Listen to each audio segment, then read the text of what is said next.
Designing a website in Figma is a popular approach due to its collaborative and user-friendly interface. Here's a step-by-step guide to designing a website in Figma. Set up a new project. Open Figma and sign in.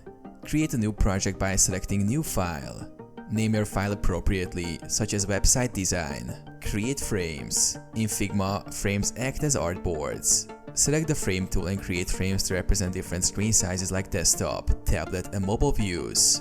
Customize the frame size to match common screen dimensions. Design layout and structure. Use shapes, lines, and text to sketch out the basic structure of the web page. Create a grid system for consistency. To do this, click on a frame, then go to the right panel and choose Layout Grid. Add UI elements. Add buttons, forms, images, and other elements using Figma's design tools. Use the text tool to add text content.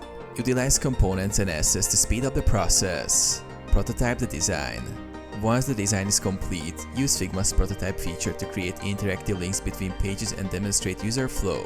Share and collaborate. Share your design with team members by clicking share to get feedback or collaborate in real time.